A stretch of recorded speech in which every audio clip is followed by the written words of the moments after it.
Test নেই, তোমার choice নেই, তোমার মানসিকতাটা ওই গ্রাম্যই রয়ে গেছে। আমি করেছিলাম আমার মতন করে নিতে, কলকাতার মতন। তুমি কোনোদিন লেমন্সের প্যান্ট পরেছো? কোনোদিন লেমন্সের শার্ট পরেছো? অনেক সুন্দর শুনছি এটিএম আর টাকা সোনা গহনা যেগুলো গেছে সেগুলো বলবো না? না, চুপ করুন এবার। সংসার করুন।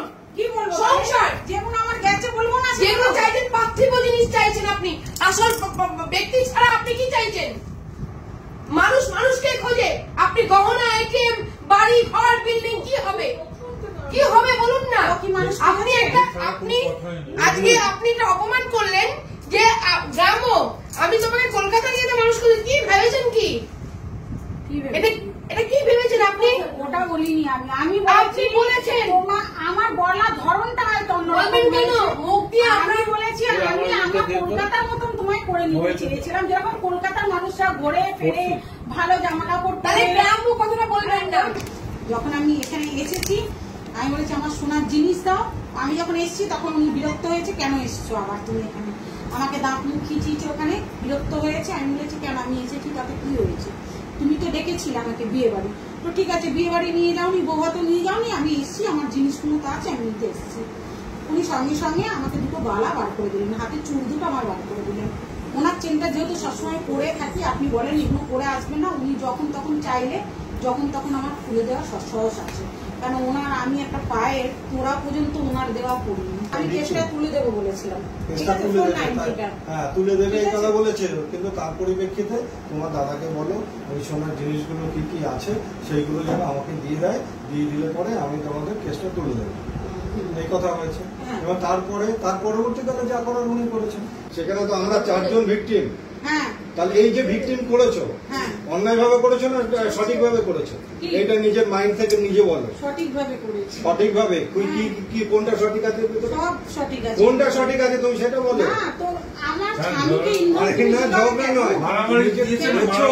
এই যে আমাদের বিরুদ্ধে যে এলিগেন্স নিয়ে এসেছো, কি করেছে তোমার?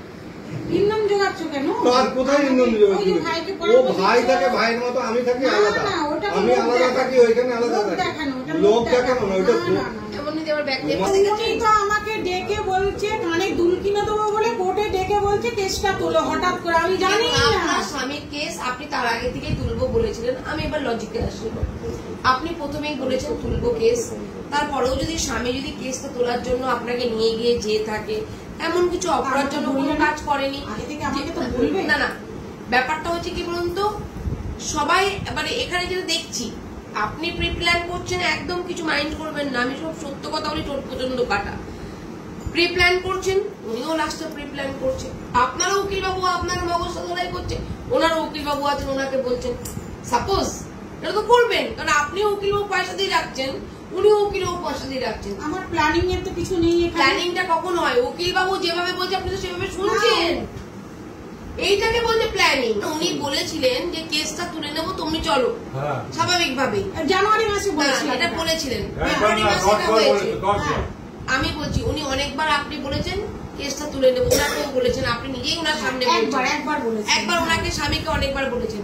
তো এইবার স্বামী দেখছি, স্বামীকে বলেছি সংসার করতে করতে কেসটা তুলবো আস্তে আস্তে দরখাস্ত দিয়ে। তাহলে ওনাকে কেন বললেন যে আপনি চলুন কেস তুলে নেবো, আর উনি কেন বললেন যে পরে? তার জন্য আপনি বললেন কেস তুলিয়ে নিয়ে, এক্ষুনি তো বললেন কথাটা। হ্যাঁ, একটা কথার সাথে একটা মিল নেই। না না, আমাকে পুলিশ বললো, লেডিস পুলিশ বললো তোমরা সংসার করো, করতে করতে আস্তে আস্তে বিধাননগরে এসে বলবে তোমরা যে আমাদের মধ্যে সব মিউচুয়াল হয়ে যাচ্ছে, আমরা আর কেসটা চালাতে চাইছি না, এই কেসটা তুলে নিতে চাই।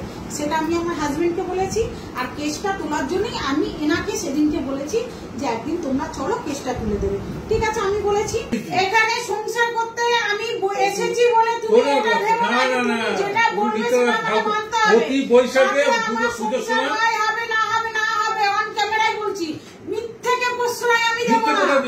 আমার মাকে 1 বছরের মধ্যে 5খানা শাড়ি দিয়েছে, 5খানা শাড়ি দিয়েছো, 500 টাকা দামের একটা শাড়ি। তোমাকে 1 লাখের উপরে শাড়ি দিয়েছি, বিয়ের পরে 1 লাখ টাকার উপরে আমাকে দিয়েছো মঞ্চ একটা 5000 টাকা দামের শাড়ি, একটা 8000 টাকা দামের শাড়ি, আর বিয়ের শাড়িটা আমি নিজে কিনেছি আমার পয়সা দিয়ে। আর ওই যে 21000 টাকার গল্প করছে, 21000 টাকার একটা শাড়ি দিয়েছো। আমার মাকে 5000 টাকা শাড়ি দেবে তুমি? আমার মায়ের যা আলমারি ভর্তি শাড়ি না, তো খুলে দেখালে তোমার চক্ষু চড়ক হয়ে যাবে। সব শাড়ি আমি রেখে দিয়েছি, দিয়ে দিয়েছি। আমার মাকে তুমি কি শাড়ি পরাবে? আমি 100 শাড়ি পরেছি, পয়সা নিয়ে বাজার আপনার এখানে কোনো ইনসিকিউর ফিল করছেন না, আপনি নিজ দায়িত্বেই থাকছেন এবং আপনি এই ঘর ওই ঘর যে কোনো ঘরে একটা দিলেও কোনো অসুবিধা আপনার নেই। বলতে চাইছি আপনি সংসার করার আবেদন করেছিলেন, হ্যাঁ, আপনি আমি আপনাকে তুলে দিচ্ছি। সে বলছে ফুল কেন লাল হয়, সে কি বোঝা যায়? ভালোবাসি সে কথা কি মুখে বলা যায়? ও দেখছে পুলিশটা ওর দিকে দেখছে নাকি? যাই না, আমি তোর খুব বার বেড়েছি, দাঁড়া রাত্রিবেলা দেখা করিস, তোকে বোঝাবো ফুল কেন লাল হয়। সোনার গয়না ফেরত চাইতে গিয়ে সংসারের মায়ে জড়িয়ে পড়লেন। হ্যাঁ, ঠিকই শুনেছেন। কলকাতার বাগুইহাটির বাসিন্দা রূপা দেবীর সাথে নদিয়ার কৃষ্ণনগরের বাসিন্দা সুরজিৎ বাবুর পাত্রপাত্রী সন্ধানের একটি সাইট থেকে পরিচয় হয়। তারপর তারা দুজনেই দাম্পত্য জীবনে বাধা পড়েন।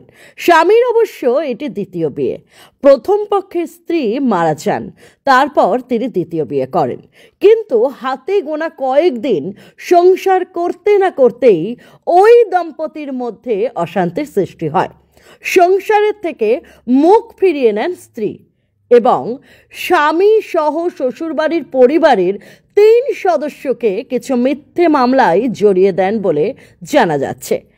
পাশাপাশি শ্বশুরবাড়িতে তার দেওয়া সমস্ত জিনিস তিনি পুলিশ প্রশাসনের মাধ্যমে উদ্ধার করেন, কিন্তু কিছু সোনার জিনিস তিনি ফেরত পাননি বলে জানান। পরে তিনি কয়েকবার সংসার করার সদিচ্ছা প্রকাশ করলেও তা আর সম্ভব হয়ে ওঠেনি। তাই তিনি সমাজসেবিকা বাবলি মুখার্জির দ্বারস্থ হন এবং ওই সোনার জিনিসগুলো ফিরিয়ে দেওয়ার আবেদন জানান। এদিকে সমাজসেবিকা বাবলি মুখার্জি সংসার ভাঙতে নয়, সংসার জুড়তে বিশ্বাসী। তাই তিনি ওই মহিলাকে সংসারে ফিরে যাওয়ার পরামর্শ দেন। কারণ যেখানে এখন চারিদিকে বিভিন্ন কারণে এত বিবাহ বিচ্ছেদ, সেখানে দাঁড়িয়ে উপযুক্ত কোনো কারণ ছাড়াই এই বিবাহ বিচ্ছেদ তিনি চাননি। ওই মহিলার শ্বশুরবাড়ির সম্পর্কে তেমন কোনো তথ্যই ছিল না যাতে একটা সংসার ভাঙতে পারে। সমাজসেবিকা বাবলি মুখার্জির পরামর্শে রাজি হয়ে ওই মহিলা সংসারে ফিরে যেতে চান। তাই সমাজসেবিকা বাবলি মুখার্জি এবং তার সহযোদ্ধারা ওই মহিলার শ্বশুরবাড়ি যান।